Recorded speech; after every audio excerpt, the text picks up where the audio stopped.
what about the journalists? The BBC knew about this nationwide Muslim gang rape issue for years, but declined to tell us about it because Muslims, brown, oppressed, etc. Local newspaper journalists knew all about it, were told to keep quiet or lose their jobs.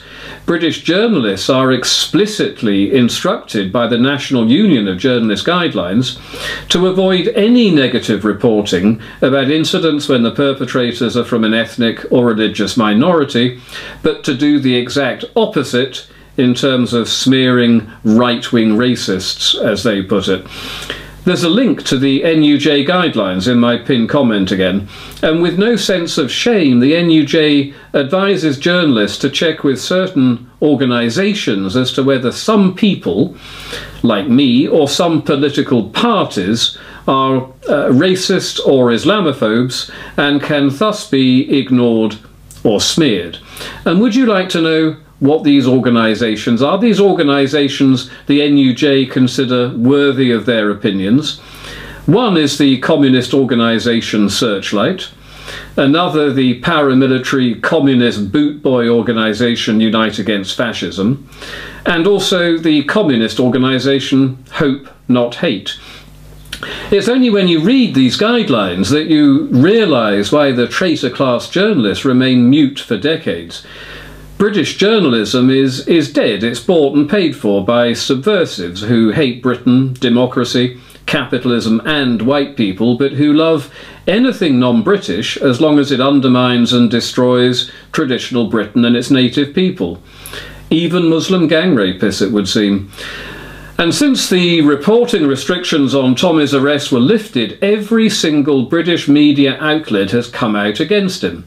Not a single one has questioned the bizarrely totalitarian circumstances around his jailing, and not a single article telling us all about how Tommy got what he deserved is open to comments, for obvious reasons of course, including one in The Guardian by that simpering, ghastly little communist pipsqueak Owen Jones. So come on, Jones, open the comments and try to defend your indefensible position, you obscene gang rape apologist.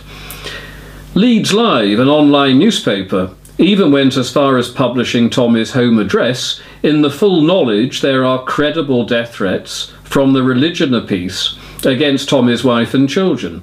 The journalists involved in this foul act of political hatred are called Stephanie Finnegan, Matt Millington and Charlotte Tobit, all of whom are now receiving online abuse whilst congratulating themselves on their bravery in facing up to it. But here's the thing, you murderous left-wing filth. The abuse is aimed at you for the terrible thing you have done, and none of you will actually be decapitated by anyone, whilst Tommy's children really are at risk courtesy of what you have done. Putting the lives of innocent children in very real danger is not something you should be proud of. But then again, if you weren't proud of it, you probably wouldn't be left-wing members of our traitor class, would you? So, the police, the judiciary, the social workers, the Crown Prosecution Service and the journalists are all complicit, not only in Muslim gang rape itself, but complicit also in silencing anyone who draws attention to the nationwide epidemic of Muslim gang rape. So what's left? Where can we turn? To our politicians? Well, sorry, no, they're complicit as well. Labour MP for Rotherham, Dennis McShane, said he knew about the Muslim gang rapes, but didn't say anything because he didn't want to rock the multicultural boat, as he so shamefully put it. And one hopes there is a special place in hell reserved for Mr McShane, who really should be in prison for aiding and abetting the atrocities carried out. But he isn't.